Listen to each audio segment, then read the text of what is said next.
Contacto.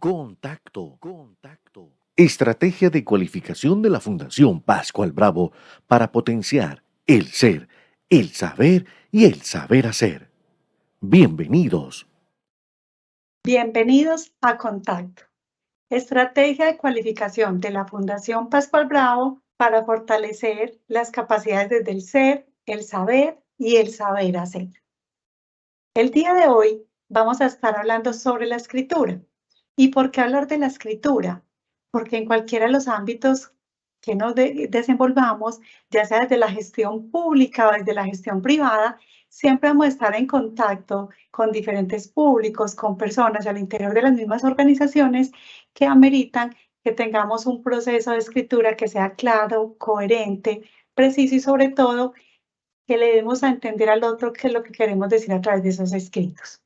La escritura tiene dos elementos fundamentales. Primero es que parte de la intención de la persona, de lo que quiere escribir y cómo lo quiere transmitir. Y segundo es que tiene el objetivo de que esa información o esos contenidos que llevan esos escritos efectivamente sean del gusto de quien los recibe o que le sirvan o que los pueda emplear o que cumplan la necesidad requerida para ese escrito. Vamos entonces a dar inicio a este taller de escritura que efectivamente más que un taller es unos tips o unos elementos generales que queremos dar sobre la escritura, porque para que efectivamente sea un taller, queremos que a partir de este ejercicio que hoy hacemos con ustedes puedan empezar a realizar escritos y a mejorar día a día los procesos escriturales. Entonces, cuando empezamos, cogemos la hoja, el lapicero, el lápiz o la pantalla en blanco y creemos que estamos listos para empezar a escribir. Pero resulta que escribir requiere más que letras, signos de puntuación, títulos y párrafos. Lo primero que tenemos que pensar es cuál es el objetivo de ese escrito. ¿Cuál es mi intención? ¿Qué es lo que quiero lograr? ¿Qué es lo que espera la otra persona recibir? Pero sobre todo, tener muy en claro cuál es la estructura, la forma que le voy a dar a ese escrito para que efectivamente la otra persona pueda recibir el mensaje tal como lo hemos imaginado. Entonces, lo primero que tenemos que pensar es si nosotros somos buenos escritores o cómo escribimos y para quién escribimos. Entonces, no sé si ustedes se han preguntado qué imagen tienen ustedes como escritores de los propios escritos, valga la redundancia, que ustedes realizan. Cuando escriben, ¿qué les gusta escribir? ¿Qué no les gusta escribir? Si lo hacen a menudo o lo hacen poco. ¿Por qué les toca escribir? Porque tiene que ser por un asunto académico, profesional, por gusto, si hacemos escritos cortos o escritos largos o escritos técnicos o escritos más literarios. Cuando escribimos, ¿qué tipos de textos son los que escribo? ¿Qué utilizo para escribir? Si para escribir inicio el instante o primero me tomo el trabajo de pensar y organizar mi trabajo de escritura. ¿Qué voy a escribir? ¿Cuál es el objetivo y para quién voy a escribir?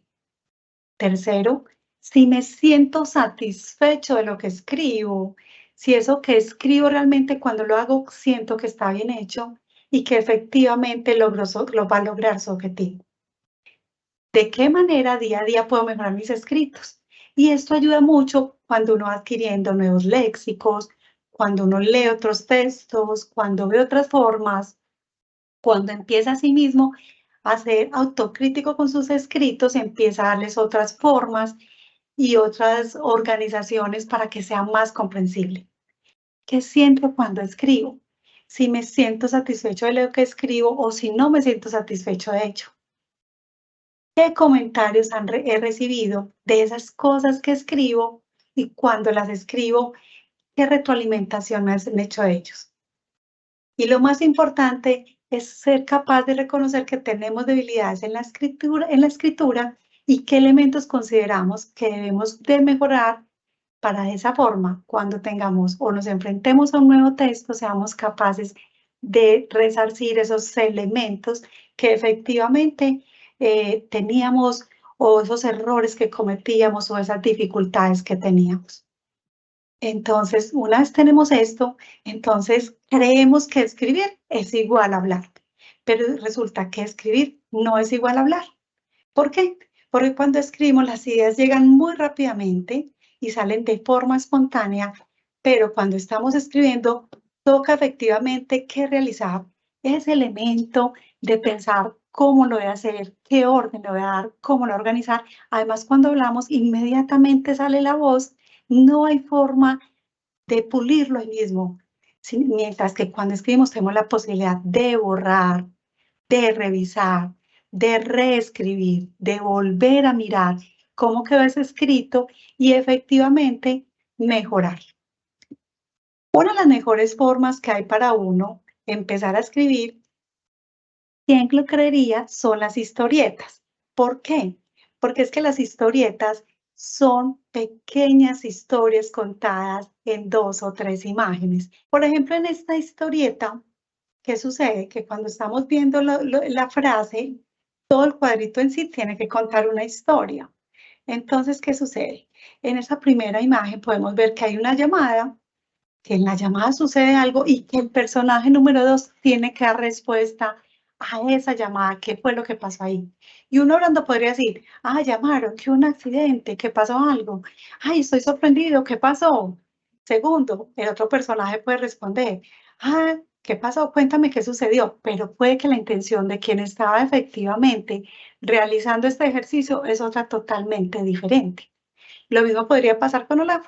Entonces, cuando uno coge pequeños textos, un muy buen ejercicio que les recomendamos es que usted coja una caricatura, le quite los textos y usted empiece en 3 recuadros a tratar de contar una historia, a tratar de decir qué es lo que sucedió ahí, cómo sucedió y efectivamente que tenga un principio y un desenlace y un final.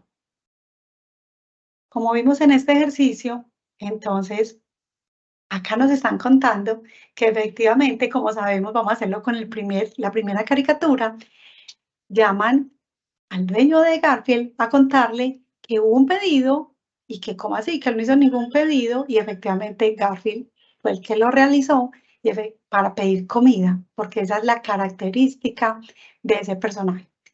Eso es lo que sucede cuando estamos escribiendo, que los textos tienen características. Tienen inicios y tienen finales. Esos inicios nos están contando qué es lo que va a pasar en la historia, en el desenlace se desarrolla y en el cierre efectivamente lo que se logra es dar respuesta a eso que empezamos a trabajar en la parte del desarrollo de la historia. Entonces, cuando vamos a escribir tenemos que ser muy cuidadosos de cómo lo hacemos y que efectivamente tenga un principio, tenga un centro o un desarrollo de la historia o un desarrollo del informe o un desarrollo de la actividad que estamos diciendo y un final o un cierre. Por eso el día de hoy vamos a concentrarnos realmente en cómo se hace ese proceso de escritura. Y lo dijimos ahorita, no basta solamente con empezar a escribir. Estos son los pasos que tiene un proceso de escritura y antes de escribir hay una preescritura que se vamos a ver los pasos y que nos van a ayudar efectivamente a desarrollar y a mejorar nuestra capacidad de realizar escritos más extensos, con mayor contenido, con mayor claridad, con mayor coherencia. Una vez hace uno el proceso de preescritura, pasamos al borrador y en el borrador es efectivamente cuando empezamos a escribir. El tercero sería la revisión. Entonces, ya hicimos toda la preescritura, pasamos al borrador, revisamos eso que escribimos, le hacemos las correcciones y la edición y miramos que efectivamente tenemos los créditos y las firmas que corresponden a ese texto. Vamos entonces, en primer lugar, a hablar de qué es la preescritura. Entonces, tengo enfrente mi computador, mi tablet, tengo enfrente el papel y el lápiz y voy a empezar a escribir. ¿Qué es lo primero que tengo que hacer? Pues pensar en la audiencia. Lo que voy a escribir, ¿a quién va dirigido? ¿Qué esperan del escrito? ¿Cuál es el propósito o fin del escrito? Cuando decimos que la edad, es muy importante saber para quién va dirigido. Porque si va dirigido a niños, sabemos que los niños se mueven en la fantasía, que apenas están ingresando en el nivel académico, entonces los niños, por ende, los escritos tendrán que ser menos letras, menos párrafos acompañado de imágenes, tienen que ser frases muy claras y muy concisas. Mientras que si estamos hablando que estamos escribiendo para jóvenes, a los jóvenes hay que ser muy directos, hay que atraparlos y engancharlos con esa lectura, hay que ser claros sobre si vamos a una instrucción o algo de cuáles son los pasos que se deben seguir. Debe ser muy dinámico. Si estamos hablando de los adultos y las personas mayores, debe ser muy real, muy claro, muy conciso y que efectivamente tenga que ver con lo que ellos quieren y quieren descubrir en ese escrito. También es muy importante tener muy en claro cuál es el nivel de escolaridad de las personas. ¿Por qué? Porque si utilizamos términos que son muy, pero muy elevados, va a ser muy complejo que entiendan nuestros escritos. Cuando utilizamos palabras que creemos o pensamos que pueden ser desconocidas para esa audiencia, es muy importante nombrarlas, pero darle el concepto o explicarlas. Lo mismo sucede con las siglas. Si utilizamos siglas y es la primera vez que salen, se debe poner la sigla, pero se debe poner qué significa la sigla para que la persona, cuando vuelva a ver ese elemento, lo reconozca y lo comprenda.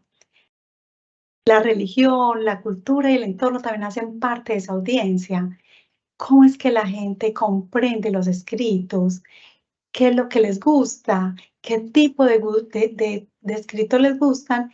Y cuando tenemos en cuenta la audiencia, va a ser más fácil que sepamos no solamente cuál es la extensión de nuestros escritos, sino cuál es la mejor forma de hacerlo. Si lo vamos a hacer de una forma narrativa, si lo vamos a hacer de una forma periodística, si lo vamos a hacer de una forma literaria, si lo vamos a hacer a manera de informe, si lo vamos a hacer a manera de comunicado. Entonces, tener en cuenta la audiencia es lo primero. ¿A quién va dirigido ese escrito? Segundo, vamos a hablar del tópico. El tópico, ¿qué quiere decir? Es el contexto general de qué es lo que quiero escribir. ¿Cuáles son los detalles que van a tener ese escrito? ¿Y cuál es el ítem o el punto de interés de ese tópico? Vamos a ver todos estos puntos, pero enseguida les voy a dar un breve ejemplo de cómo se desarrolla un escrito a partir de la audiencia, el tópico, de la lluvia de ideas y efectivamente de la investigación. Una vez entonces yo elegí el tópico, es muy importante que yo haga una lluvia de ideas y en esa lluvia de ideas yo empiezo a escribir, a esbozar en el papel quién, qué, dónde, cuándo, por qué, para qué, cómo y todas las ideas que se me ocurran con relación al tema. Todo lo que se me ocurra. Si es un concepto, si tiene divisiones, si tiene personas, si tiene datos, empezar a tirar qué es lo que quiero contar de esa idea. Y cuando ya tengo las ideas, entonces voy a la investigación, que por cada una de las ideas yo tendría entonces que mirar cómo acompaño esa idea. Si le tengo que poner datos, si tengo que buscar otros textos, si tengo que buscar un concepto, si tengo que ponerle, ver si hay otros estudios, si son normas, si son cifras. Tener elementos que me sirvan para comparar, si hay evidencias, si hay fotos, si hay frases, si hay imágenes, si hay fotografías, si hay actas, si hay testimonios. Entonces vamos a hacer un breve ejemplo para mirar cómo empezamos a hacer el proceso de preescritura. Voy a coger dos temas. El primero que vamos a hacer lo voy a hacer con un tema muy sencillo para mayor comprensión, que es el baloncesto. Y el segundo lo vamos a hacer de cómo podríamos hacer una lluvia de ideas para un informe. Entonces, vamos a hablar del baloncesto. Entonces, mi público van a ser los jóvenes. Como son los jóvenes, entonces tengo que ser ágil, didáctico para escribir, comprensible y sobre todo que tengo que enganchar a esos jóvenes para que lean ese texto. Cuando yo digo el tópico, entonces yo diría, el título es el baloncesto. Pero ese no es un tópico, porque el baloncesto tiene múltiples ramas, múltiples divisiones, entonces tengo que ser más conciso. ¿Qué es lo que quiero decir del baloncesto? Entonces voy a decir, vamos a hablar del baloncesto como un deporte que ayuda a generar capacidades físicas, mentales, sociales y emocionales en los jóvenes. Ese ya sería el tópico. Entonces ya el tópico me está diciendo que, primero, tengo que ver en la lluvia de ideas cómo es que voy a enfocar por qué los jóvenes pueden practicar baloncesto. Tengo que hablar de cómo ese deporte efectivamente les ayuda en la parte física, en la mental, en la emocional, en la social, y eso me va generando de por sí ya unos párrafos, ¿cierto? Entonces, si vamos a hacer con ese ejercicio la lluvia de ideas, vamos a arrancar. ¿Qué tendría que escribir en esa lluvia de ideas? Entonces, primero, ¿qué es el baloncesto? Entonces, tendría que escribir qué es el baloncesto, cómo surge como deporte, en dónde surge, eh, en dónde lo practican, cómo surgió, históricamente qué es el baloncesto. Segundo, ¿qué características? Otra unidad podría ser qué características tienen todos los elementos que componen un juego de baloncesto, como en la cancha, cómo es el balón, cómo son los uniformes, con cuántos jugadores se puede jugar, si tiene árbitros, trabajar toda esta parte de cómo el baloncesto está constituido. Nos iríamos por la tercera unidad, que entonces tendríamos que hablar de cómo se juega el baloncesto, cuáles son las reglas, si existe un instructivo, si existe un manual, cuáles son las normas, cuántos tiempos se juega, cómo es las características que debe tener un jugador de baloncesto. Y si nos vamos entonces para otra unidad, entonces sería cómo deben ser los jugadores. Entonces, qué capacidades tienen, cómo deben ser, porque el baloncesto permite que desarrollemos capacidades físicas, cómo contribuye, otro podría ser cómo contribuye el deporte a mejorar eh, las emociones, a estar bien en la salud física y mental. ¿Por qué el baloncesto, otra unidad, ayuda en lo social? ¿Qué significa trabajar en equipo? ¿Cómo ayuda esto a relacionarnos con otros? ¿Cómo se logra ese tema de cooperación y de articulación entre esos jugadores? Y un último capítulo podría ser cómo se desarrolla, por ejemplo, para hacerlo más específico, el baloncesto en el territorio, en la ciudad. Entonces, para hacerlo, me tocaría ir a la parte de investigación de buscar todos esos elementos. ¿Qué es el baloncesto? ¿Qué textos existen sobre él? ¿Cuáles son los conceptos? ¿Cuáles son las cifras que tenemos de cuáles son las ciudades, por ejemplo, donde más se practica baloncesto? ¿Cuáles son los récords que se han tenido en la ciudad de baloncesto? ¿Cuántos equipos hay? Cómo, por ejemplo, se juega el baloncesto acá y cuál es la incidencia del baloncesto acá y en otras ciudades. Por ejemplo, si hay fotos, hay gráficas. Entonces ahí estaríamos manejando ya todo el texto. Miren que ahí empezamos apenas y no hemos empezado a escribir, solamente estamos indagando sobre el tema. Lo mismo pasaría con un informe.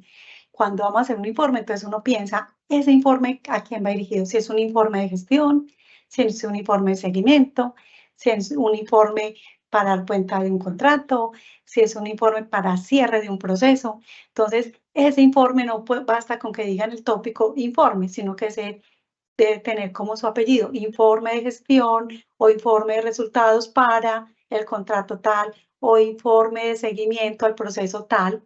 Y se tendría que tener esa lluvia de ideas, todos los elementos que ayudan o contribuyen a formar ese informe. Si hablamos de un informe, estamos hablando de que previamente hubo una planeación, porque un informe da resultado de algo que se planeó y estamos mostrando en él el resultado.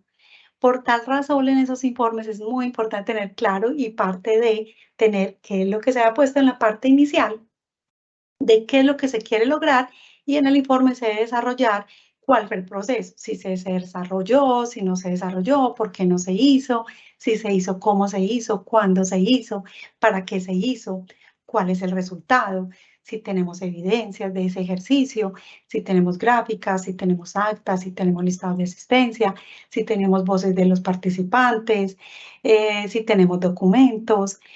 Entonces, al igual que en un escrito como el que estábamos haciendo anteriormente con el baloncesto, en cualquier ejercicio siempre pasamos por estos elementos y esto nos va a ayudar a que efectivamente desarrollemos de una forma más fácil el proceso de escritura. Entonces, tengo la audiencia, tengo el tópico, lluvia de ideas y tengo la investigación. Se podría decir que es como una receta. Entonces, ya tengo sobre la mesa todos los elementos que me van a permitir armonizar y empezar a construir y a consolidar ese escrito. Este es el punto número 1 de preescritura. Vamos a ver entonces ahora el punto 2, que es el borrador. Cuando yo tengo el borrador, entonces lo que hago es que empiezo con esos elementos que acabo de mencionar a elegir cuál podría ser el posible título. Recuerden que no nos valen títulos genéricos, por ejemplo, informe, sino informe de gestión con relación al contrato 2048 de tal elemento. El baloncesto como elemento potenciador de habilidades para los jóvenes. La educación, motor de transformación en niños y niñas. Entonces, siempre el título tiene que ser de por sí ya llamativo, tiene que demostrar acciones y de por sí tiene que estar cautivando a la audiencia a leerlo y a qué es lo que va a encontrar ahí. Segundo, los primeros párrafos son importantes porque nos dan todo el contexto. Esos primeros párrafos lo que nos están diciendo es qué vamos a encontrar. Podría decirse que esos primeros párrafos son como una, no solamente introducción, sino una justificación de lo que vamos a encontrar. Entonces, esos primeros párrafos siempre tendrán que tener el qué, el cómo, cuándo, dónde, por qué y para qué, de una forma resumida, y nos va a llevar a que en los párrafos siguientes desarrollemos cada uno de esos elementos. ¿Qué se hizo? ¿Cómo se hizo? ¿Para qué se hizo? ¿Cuándo se hizo? ¿Cómo se hizo? Entre muchos de los elementos. Para hacer este borrador, entonces uno lo que puede hacer es que coge cada uno de los puntos que cogió en esa lluvia de ideas. Y en esa lluvia de ideas, entonces coge el tema 1 y empieza por cada uno de los temas a escribir y a narrar lo que tiene que ver con ese tema. ¿Qué fue lo que encontró? Si tiene un ejemplo, si tiene una comparación, si tiene una evidencia. Y por cada una de esas líneas, entonces nos empiezan a salir esos elementos que nos ayudan a que tengamos los párrafos y que los párrafos estén más nutridos y que no empecemos a redundar y a dar círculos que a veces nos pasa, que empezamos y damos círculos, círculos, y qué más escribo, qué más escribo. No, si yo ya hice mi lluvia de ideas, por cada una de las lluvias de ideas, lo que empiezo es a desarrollar cada uno de esos temas y al desarrollarlos me va generando el contenido. Lo más importante cuando hacemos el borrador es que uno intente darle la lógica a cada uno de esos párrafos.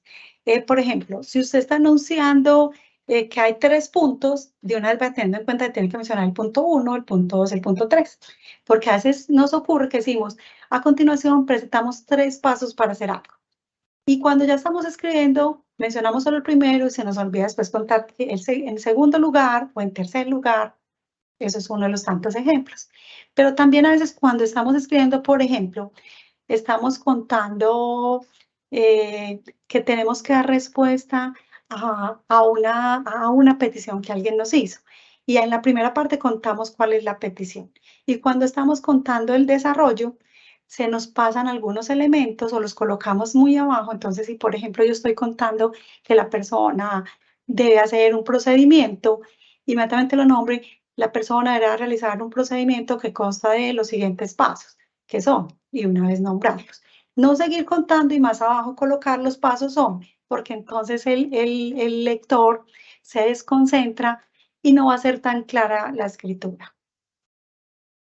Si uno siente que un párrafo ya tiene la idea, ya está completo, no vale la pena escribir otro párrafo como tratando de decir lo mismo. Lo mejor es coger y ir otra vez a la lluvia de ideas y mirar con qué tema sigue, porque entonces se van volviendo textos muy pesados que uno siente que le están diciendo lo mismo, ¿cierto?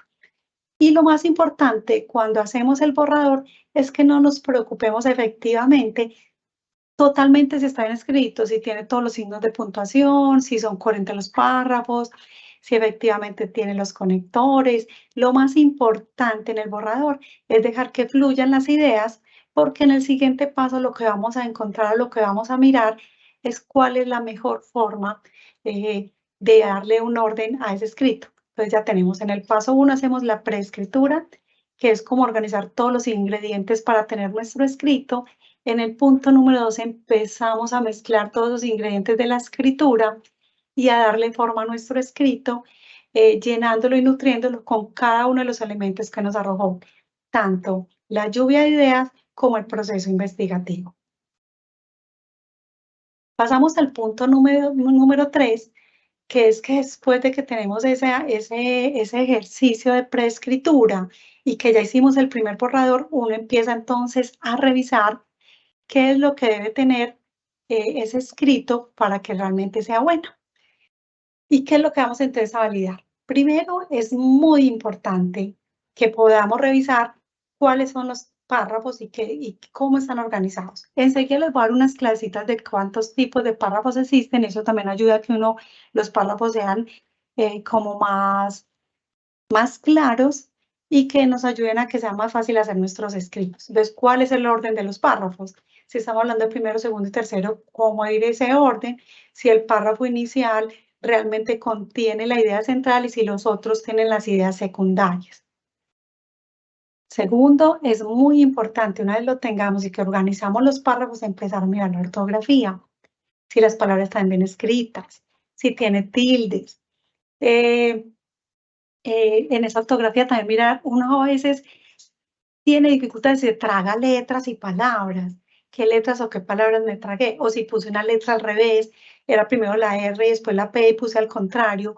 Hay que hacerlo y para eso es necesario que la persona que está escribiendo constantemente esté leyendo para que sea más claro el ejercicio. Tercero, mirar cuáles son los signos de puntuación. Sabemos que los signos de puntuación lo que nos ayudan es hacer pequeñas pausas y comprender lo que está escrito.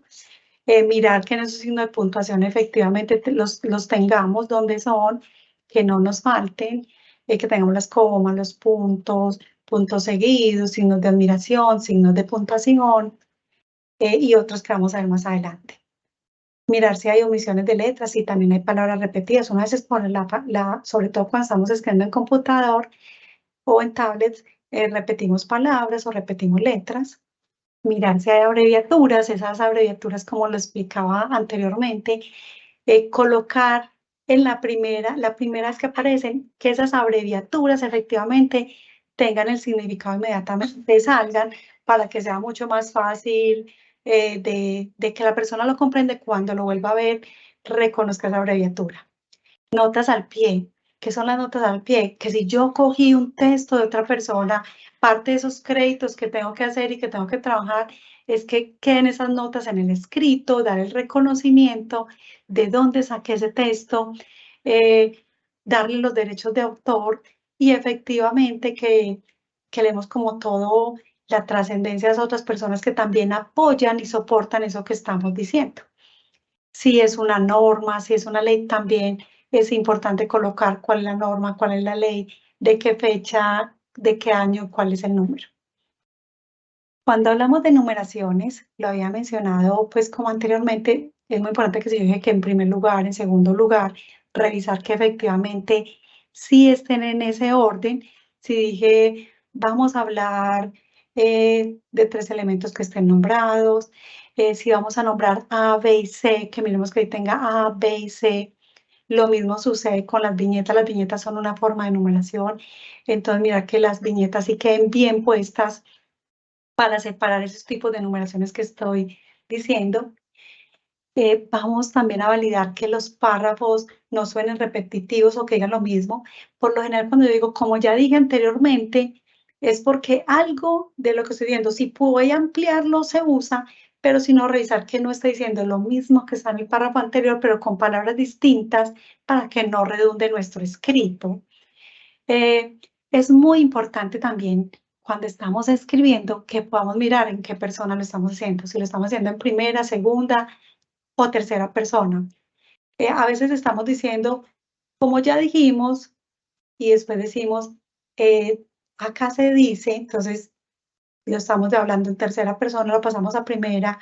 Es muy importante porque eso logra que efectivamente el lector sienta cuál es la voz que estamos utilizando, cuál es, cómo nos estamos dirigiendo, si es más personalizado, si es más cercano o si por el contrario es más académico, más riguroso y no es tan cercano, pero que tenga la misma información.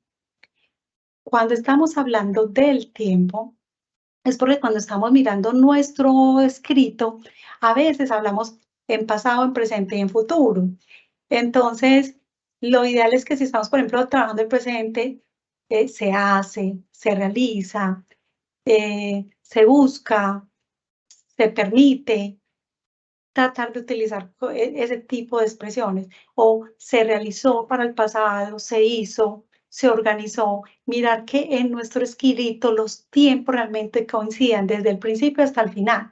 Porque a veces cuando utilizamos diferentes tiempos, no es claro para el lector porque en algunas partes estamos hablando en presente y en otras estamos hablando en pasado, entonces no sabe si es una acción que ya se hizo o es una acción que se está haciendo o que se ha realizado. Es muy importante también mirar el uso de mayúsculas y minúsculas, porque a veces, por ejemplo, empezamos los párrafos con minúsculas y los párrafos siempre empiezan con el uso de las mayúsculas. Mirar qué pasa si pongo una mayúscula en la mitad de un texto, porque entonces lo que estoy tratando de hacer es de resaltar esa palabra, de resaltar esa frase, de resaltar ese contenido. También de elegir esa voz y ese foco, a quién le va a dar el protagonismo en ese escrito, quién es quien lo está narrando, quién lo está contando, cómo lo está contando, y si estamos manejando un tema específico, que efectivamente estemos remitiendo al lector a ese tema, porque a veces cuando estamos dando la explicación, entre los más avanzados los párrafos, es muy importante volver a recoger la parte inicial del texto, esa frasecita inicial. Como hemos dicho, estamos hablando del informe para niños y niñas en Medellín, el informe para jóvenes, el informe de gestión, de vez en cuando mencionarlo sin que sea muy repetitivo para efectivamente volver a encuadrar al lector, que él efectivamente pueda sentirse siempre enganchado. Y es muy importante que nuestros escritos, de ser posible, si llevan ayudas gráficas, las podamos poner dándole siempre los créditos a esas ayudas gráficas, si tienen ayudas visuales, ya sean fotografías, imágenes, infográficos, poderlos colocar o poderlos sustentar si estas imágenes o estos ejercicios nos permiten y nos ayudan a que sea más claro ese escrito para las personas. Entonces ya tenemos, primero, tuvimos todo ese ejercicio de preescritura. Segundo, hacemos el ejercicio de escribir el borrador de nuestro texto. Y en tercero, entonces revisamos, que es como la parte donde ya como que le hacemos el cuadro, enmarcamos o estructuramos el escrito para que sea más comprensible para la persona y que efectivamente cuando lo leamos, hay que leerlo varias veces, cumpla como con el objetivo que tenemos y el objetivo que queremos. Vamos a un cuarto punto que es muy importante porque es la corrección. Y es que resulta que en esa corrección es muy importante mirar si el escrito sí es claro. Entonces uno a veces dice, bueno, escribí con las palabras muy complejas, entonces en esa corrección, ¿cómo lo voy a mejorar? Si tengo una palabra, por ejemplo, que no le puse el concepto y es compleja para el lector, entonces le voy a colocar el concepto. En esa corrección voy a mirar que los párrafos todos inicien de forma coherente, que el párrafo que le subsigue al otro realmente tenga relación, que tengamos conectores entre los párrafos, que no hayan ideas sueltas, que no hayan frases sueltas. Eh, Mirar que tenga todas esas revisiones que hicimos de ortografía, de falta de letras, eh, de tildes, mirar que los títulos estén en negrillas, que los subtítulos estén en negrilla. Títulos y subtítulos nos están mostrando, denotando que hay unas divisiones en el texto. Entonces, cuando nos saltamos de colocarle, por ejemplo, un subtítulo en negrilla o un resaltado, puede parecer o perderse dentro del mismo escrito.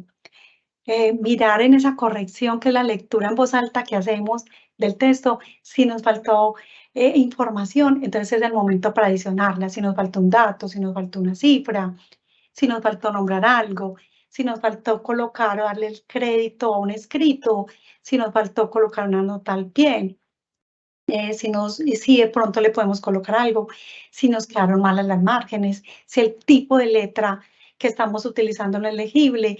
Lo importante es, por ejemplo, no usar tipos de letras con muchos serif, o sea, con muchos arabescos y con muchas curvaturas y adornos, porque no ayudan a la lectura. Lo ideal es que sean letras muy claras, que también tengan una separación adecuada para que las diferentes personas que tengan, por ejemplo, dislexia o dificultades para leer, puedan hacerlo de una forma más fácil y efectivamente que los colores también que utilicemos sean de calidad y agradables para las personas que lo están leyendo. También vamos a mirar esta corrección si la meta o el objetivo que yo me puse al principio efectivamente cumple con el objetivo para lo que fue creado el escrito y que efectivamente en esa corrección se dé respuesta al asunto o al tema que estoy tratando. Es muy importante en esta corrección y en esta edición uno poder tener como una persona también que le dé una segunda lectura, porque cuando uno escribe, muchas veces no alcanza a percibir esos errores, esas dificultades que tuvo, entonces lo ideal es poder recurrir a otras ayudas, a otras personas que nos puedan decir, acá hay un errorcito, se puede mejorar de esta manera, yo colocaría esto, no comprendí esta parte. Lo importante de nuestros escritos es que queden tan claros que las personas quien los lean o nuestros lectores puedan efectivamente reconocer, entender y comprender ese escrito. Hay un ejercicio que siempre uno se debería preguntar y es que cuando, por ejemplo, uno se lee un libro, pocas veces tiene la posibilidad de ir y preguntarle a quien lo escribió qué quería decir en un párrafo, qué era lo que quería contar en esa historia. Entonces, por eso, muchos de los escritos tienen que tener un carácter muy informativo, muy demostrativo, muy claro, muy preciso y efectivamente que siempre, siempre sean muy coherentes y que tengan todos los elementos necesarios para ser comprensibles. Vamos en el punto número 5. Entonces, en el punto número 5 ya tenemos nuestro escrito. Lo tenemos con ayuda de ideas, le hicimos el borrador, le hicimos las correcciones, le hicimos los ajustes y vamos a mirar entonces que estén los créditos necesarios de ese escrito. Primero, que efectivamente aparezca quién realizó el escrito, o quién lo hace o quién lo entrega. Si recurrimos a otros autores, darle los créditos. Si el escrito es hecho con otras personas, colocarlos en el texto. Si hay que nombrar a las personas, mirar que estén bien escritos los nombres de esas personas.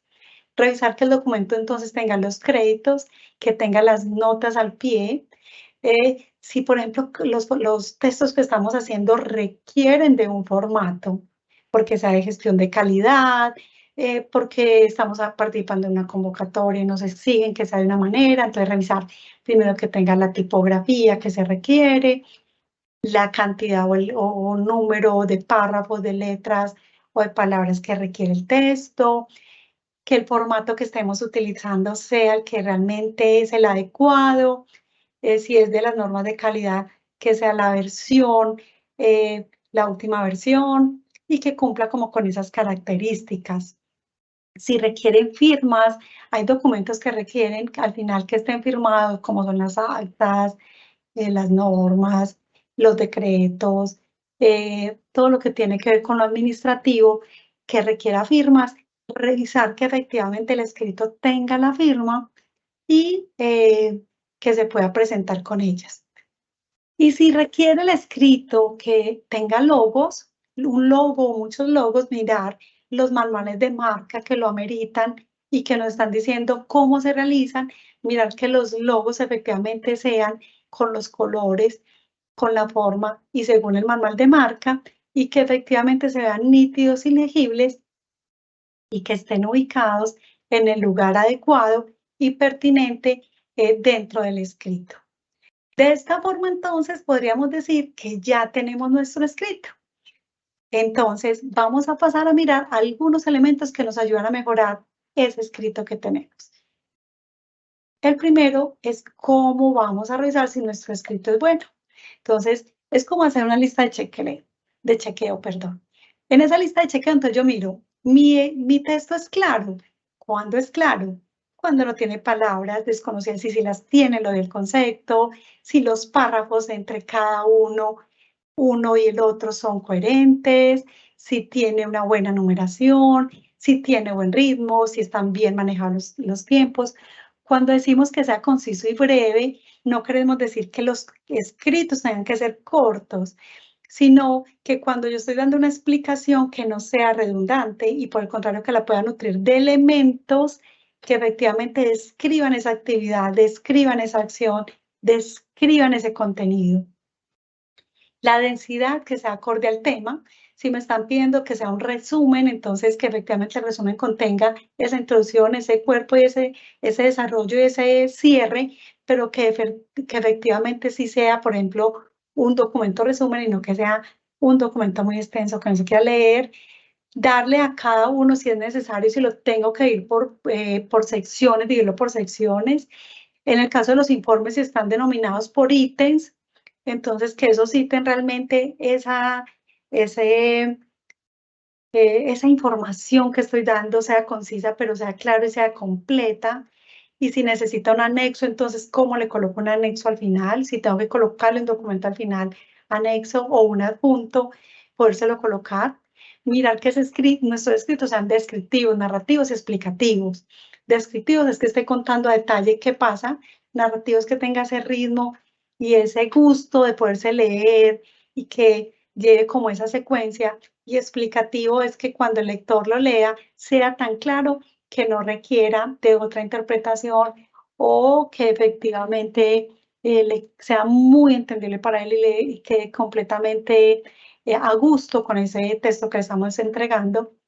Cuando estamos hablando de la exactitud, es mirar que efectivamente demos los datos que son, las cifras que son, que seamos capaces de demostrar que eso que estamos escribiendo es verídico, que sea sencillo. Cuando hablamos de sencillo, cada persona tiene una forma de escribir, uno va cogiendo un estilo propio, pero ese estilo propio a su vez tiene que tener todos los elementos de los que acabamos de hablar para poder que le llegue a cualquier audiencia o cualquier persona que coja el escrito, que efectivamente se enganche con él, que sea natural.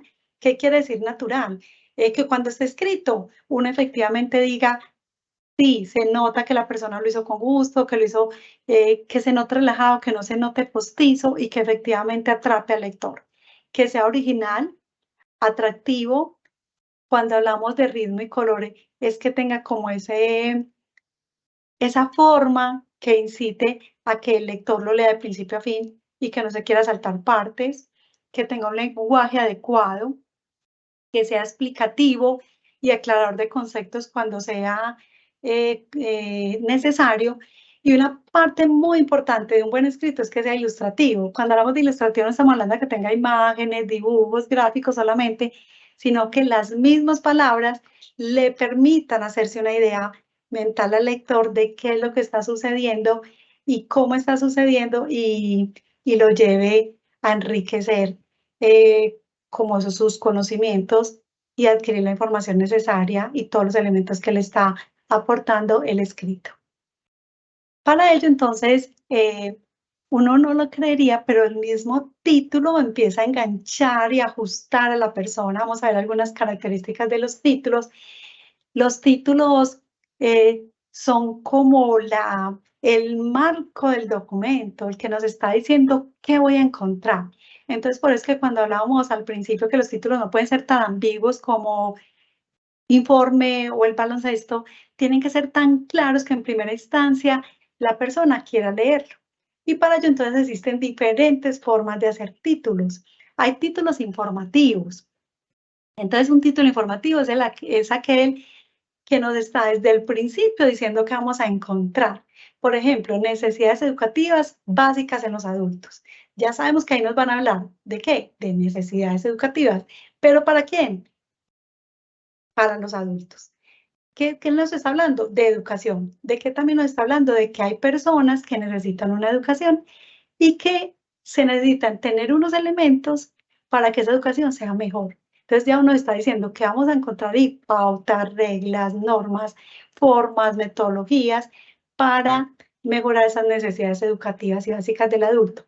Un título informativo casi siempre dice el qué vamos a hacer, el cómo y el para quién. Algunos lo hacen más extenso y dicen el cómo. Sin embargo, no importa si su título es largo, lo importante es que usted esté a gusto y que crea que ese título efectivamente va a enganchar a la persona. Entonces, el título informativo, valga la redundancia, es el que informa y da mayor datos de lo que vamos a encontrar en el texto. Hay un segundo título que es similar, parecido al informativo porque es el de orientación. ¿Qué quiere decir? Que nos está dando pautas de qué vamos a encontrar, pero no nos da todos los detalles. Teniendo en caso teniendo en cuenta y siguiendo, por ejemplo, con el ejemplo de la educación, entonces, por ejemplo, organice hoy las escuelas del mañana. Aquí, ¿qué nos está diciendo? No nos está diciendo ya cómo, pero sí nos está dando como motivando, como que nos empieza a generar y a cautivar ese título, diciendo de una forma muy sutil que vamos a hablar de educación sin necesidad de mencionarlo, porque nos está hablando de las escuelas tienen que ver con la educación, pero no lo hace de forma directa, porque si fuera informativo, entonces diría pauta para mejorar las instituciones educativas o las escuelas a futuro. En cambio, este es más provocador, da como unas líneas, da unas orientaciones y de por sí ya está invitando al lector a encontrar, bueno, a ver, ¿qué es eso que me van a contar de este tema que me llama tanto la atención o que me va a llamar mucho la atención a partir de lo que me están contando en él? Hay unos títulos provocadores. Esos títulos provocadores son aquellos que llamamos en periodismo como los títulos creativos. Se utilizan mucho, mucho para revistas, para prensa, cuando vamos a hacer convocatorias. Y estos títulos los que nos permiten es como atrapar y atraer ahí mismo la atención del lector. Por ejemplo, en este que dice, ¿quién dijo que los ancianos no aprenden? Uno me dice, ¿cómo así que los ancianos no aprenden? A ver, yo leo, ¿cierto? Entonces nos está incitando a ver qué es, por qué es que no pueden aprender, o por qué es que sí pueden aprender. Nos provoca y no nos está dando tantos elementos como el informativo o el orientador. Dentro de esa línea de los tipos de títulos, hay un título que se llaman discriminadores y es porque los estamos enfocando como a un público en específico y que posiblemente otras personas lo podrán leer, pero lo van a leer no es porque los discriminen, sino que con mayor facilidad lo van a leer los públicos que hacen parte de ese título que estamos nombrando. Por ejemplo, la tecnología apropiada para la vivienda rural. Cuando estamos hablando de tecnología apropiada para la vivienda rural, entonces con mayor ahínco lo van a leer las personas que viven en el área rural, pero también que están trabajando con vivienda o que están consiguiendo vivienda y puede que no le interese a otros públicos que en ese momento el tema de vivienda no sea de su gusto. No quiere decir que no lo puedan leer, pero lo van a leer con mayor facilidad las personas que están interesadas en ese tema. Esos títulos se usan también mucho, por ejemplo, a nivel comercial, por ejemplo, cómo escribir una tesis. Entonces, inmediatamente las personas que en ese momento están realizando un ejercicio académico para escribir un trabajo de grado, se van a conectar más con este tema que con otros. Y los títulos imperativos, que son aquellos que nos están dando, nos hacen alusión como a una orden o a un mandato. Por ejemplo, matricúlese ya. Ya está diciendo cuál es la acción que uno debe realizar. Y lo que va a encontrar entonces en ese escrito son pautas para matrícula. Si, por ejemplo, estamos hablando jornadas de vacunación, a vacunarse, todos los niños a vacunarse, nos está implicando ya que hay que ejercer el ejercicio de vacunación. Entonces, ¿qué vamos a encontrar? Sobre qué vacunarse, dónde vacunarse, cómo vacunarse, quién debe vacunarse y para qué vacunarse. Esos títulos nos van a ayudar a que ese abrebocas de nuestro texto efectivamente enganche a nuestro lector. Vamos a hablar ahora de la coherencia de los textos. Entonces, la coherencia de los textos, ¿qué permite? Primero, reconocer que el contenido realmente engloba todo el tema principal, que tiene la intención comunicativa, que tiene que ver con los interlocutores y que efectivamente esa coherencia permite que ese escrito esté manejado en un tiempo y un espacio específico para lograr que todo el documento tenga una unidad, tenga un orden, que el hilo conductor entre un párrafo y el otro realmente sea el adecuado y que efectivamente permita o tenga la capacidad de dar a comprender todo lo que está emitiendo la persona que escribe y que le va a llegar al receptor. ¿Y que logran entonces esa coherencia? Primero, que las personas observen en ese escrito que tiene todas las reglas de composición de un texto y que esa estructura efectivamente lo lleva como en una historia, independiente de que sea el tipo de documento, sea un informe, sea un documento técnico, sea un documento literario.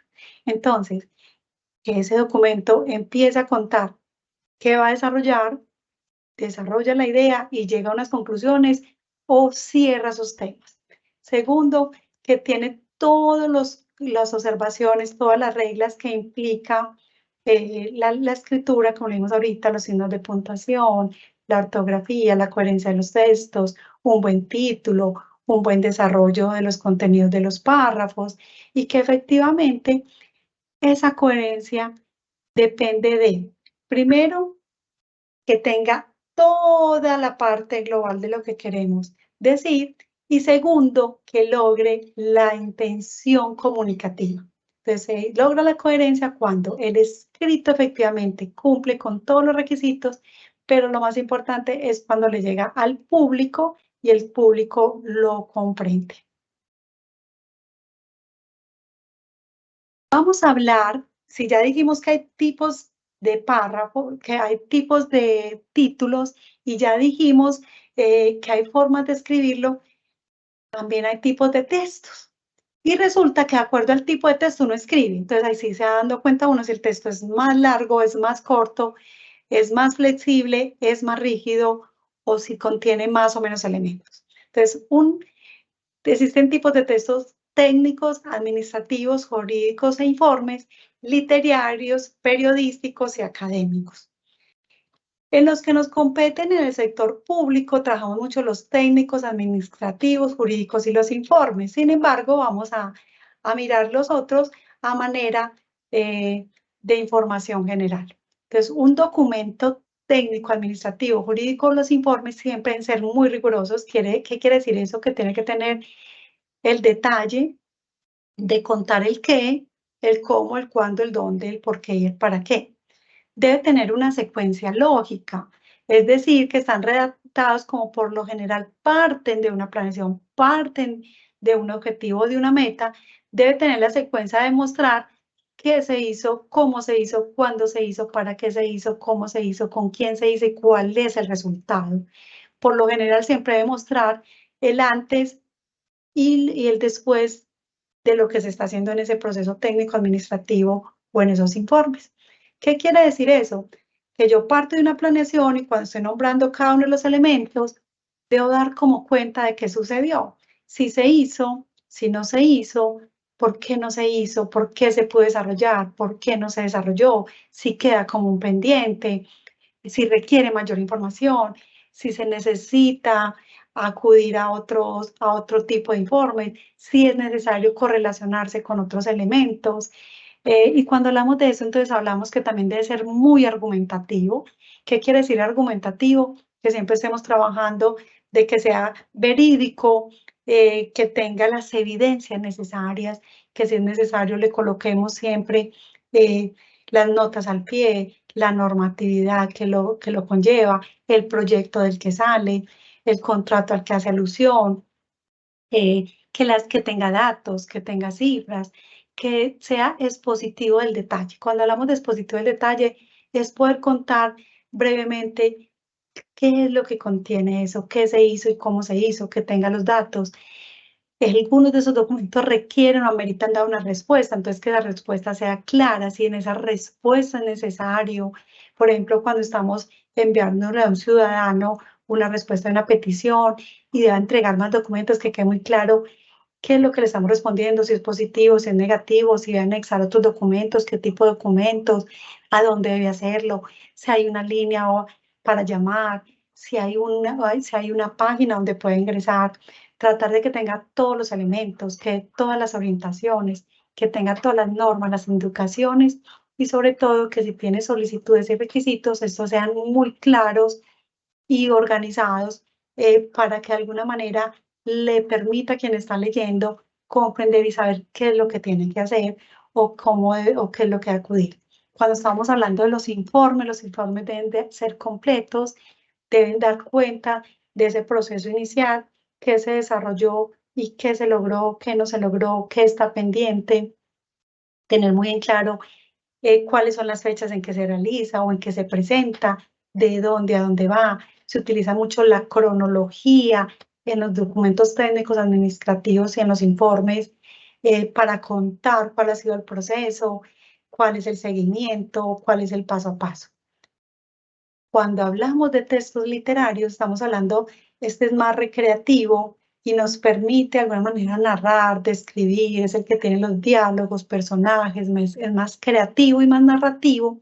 Y esas narrativas que cuenta realmente nos llevan a vivir o a enfocarnos a irnos a otros escenarios, desarrolla nuestra imaginación, nos permite conocer otros mundos y nos acerca a otros procesos de una forma más narrativa y con más detalles, donde involucra más personajes, lugares, procesos históricos y contextos. Cuando hablamos de los tipos de textos periodísticos, los periodísticos también a veces son muy utilizados en lo técnico y en lo administrativo, porque los periodísticos son con mucho carácter informativo. ¿Qué quiere decir informativo? Que está dando razón de algo, contando qué hay que hacer, cómo hacerlo, dónde hacerlo, para qué hacerlo, o qué pasó, dónde pasó. Da opinión, entrega detalles, entrega datos, pone las voces de otros actores, da claridades, es concisión, es preciso y sobre todo los periodísticos, lo más importante es que estén contando la verdad de un hecho, un acontecimiento o un suceso que está pasando o de algo que puede suceder o que va a pasar. Los académicos, por su parte, son más expositivos, son argumentativos, tienen datos, conexiones, son más especializados, implican disciplinas, conceptos, análisis, autores, contextos y transmite o genera conocimientos. Son más rigurosos y para los textos académicos existen diferentes metodologías y técnicas de cómo escribirlos y cómo desarrollarlos y tienen también sus propios estilos y sus propias normas.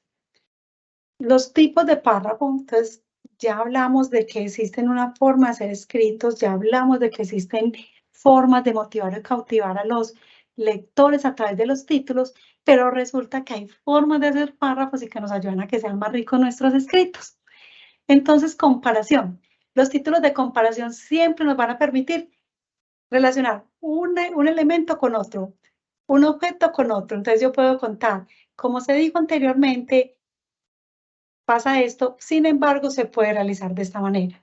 Los tipos de comparación consisten en esas expresiones de semejanzas, en esos que nos permiten mirar semejanzas y también desigualdades y nos ayudan a mostrar sobre todo cuando estamos hablando, por ejemplo, de dos elementos que requieren ser revisados uno y otro para mirar como las bondades del uno y las bondades del otro o por qué, cómo contrasta uno con el otro.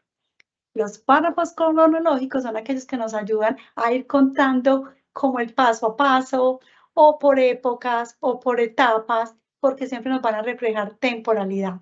Entonces, casi siempre en los tipos de párrafos cronológicos hablamos de en el año tal, o en la época 1, o en la etapa 1, en la etapa 2, en la etapa 3, o como si fuera un recetario, en primer lugar, en segundo, en tercero, en cuarto. Lo que siempre nos va a denotar es tiempo, entonces nos va a permitir contar y mejorar nuestros párrafos a través de ir contando de forma secuencial lo que sucede o lo que queremos transmitir. Existen los párrafos deductivos. Los párrafos deductivos es cuando nosotros logramos en un párrafo, en la primera frase, colocar toda la idea central y en el resto de las frases que lo acompañan ese párrafo, las ideas secundarias. ¿Qué quiere decir esto? Que vamos a encontrar al principio todo lo específico y en el siguiente todas las particularidades. Casi siempre la idea principal está al inicio. El inductivo, por su parte, es contrario al anterior. Nos habla de todas las partes y después nos está hablando de la parte central. Por ejemplo, mejorar las instituciones educativas, tener buenos docentes, alumnos que asistan a clase, buenos escenarios deportivos, buen material pedagógico. Estos elementos ayudan a consolidar escuelas e instituciones que permitan tener calidad en la educación de niños, niñas y jóvenes. Como vemos, por ejemplo, en este inductivo, primero están las partes y después estaría el contenido general de lo que vamos a hablar, que son de las escuelas para niños y niñas. Mientras que en el deductivo podríamos hablar, las escuelas para niños y niñas se componen de y después nombrarlos. Otra forma de hacer párrafos son los de definición. Cuando hay una palabra, un concepto que tenemos que decir, darlo a comprender, tenemos que mostrarlo y expresarlo y que la persona lo comprenda, entonces utilizamos el párrafo de definición. Y otro tipo de párrafos son los de causa y efecto. Son aquellos que expresan las causas y las situaciones que dieron o que dan origen a esas causas. ¿Cuál es el efecto que pasa con esa situación? Estos tipos de párrafos no quiere decir que cuando ustedes están escribiendo, usted bien, voy a poner uno cronológico, voy a hacer uno inductivo, voy a hacer una definición. No, ustedes los pueden utilizar en diferentes momentos del texto y lo que les ayuda es a enriquecer como cada uno de los textos y de los documentos que están realizando. Ustedes pueden empezar, por ejemplo, con unos párrafos de definición, después mostrar causas y efectos, y después empezar, por ejemplo, deductivos. Los pueden mezclar y no los tienen que usar todos en un mismo texto. En algunos textos podemos utilizar unos, en otros podemos utilizar otros. No van en ese orden, no se utilizan en ese orden, y es el escritor quien define cuáles de ellos puede utilizar y cuándo los va a utilizar. Vamos entonces, si ya tenemos todos esos elementos, a resaltar dos elementos muy importantes. Uno es que los signos de puntuación, como ellos nos generan el ritmo, descanso y la lógica del texto, es muy importante que podamos utilizar el punto, punto y coma, la coma, los signos de admiración, el signo de pregunta, las comillas, los paréntesis, los puntos suspensivos, todos los signos de puntuación que existen. Muy importante, que quedaría como para un segundo módulo, mirar cómo se trabajan los signos de puntuación. Y segundo, los conectores. Resulta que los conectores son como esos cablecitos que hilan un párrafo con otro, un ejercicio con otro, un contexto con otro. Existen diferentes tipos de conectores. Vamos entonces a hablar de, por ejemplo, hay conectores para iniciar. Y algunos de los conectores que se utilizan para iniciar son los siguientes. En primer lugar, inicialmente, la temática que vamos a trabajar, para comenzar. En primer lugar, vamos a iniciar. El tema que vamos a tratar consta de. Son algunos de los que podemos usar como conectores para dar introducción a esos primeros párrafos que estamos trabajando y que enriquecen nuestro escrito. Existen otros párrafos que nos permiten ordenar y enumerar. Esos párrafos son, además, después, en conclusión, en primer lugar, en principio, en síntesis, inicialmente, por otra parte, luego, por último, por un lado, resumiendo, en primero, en segundo, en tercero, un elemento, un primer aspecto, un punto a tener en cuenta, una segunda opinión. Son conectores que nos ayudan a enumerar o a ordenar. También están entonces esos que tienen que establecer como el tiempo. Entonces, ahora, antes, desde entonces, en el momento que, a futuro, en el presente, luego que, mientras, posteriormente, a propósito de, para establecer relaciones espaciales. Entonces tenemos a la derecha, a la izquierda, arriba, abajo, encima, lejos, cerca, más allá, antes de, por esta razón, por eso, por lo tanto, siendo así. Vamos a encontrar entonces también otros conectores que nos permiten trabajar como todo el tema de secuencia, dicho de otro modo, de otra forma, entiéndase qué, es decir, esto es, lo cual significa, pongamos por caso, o sea, sin embargo, vale la pena aclarar, vale la pena señalar.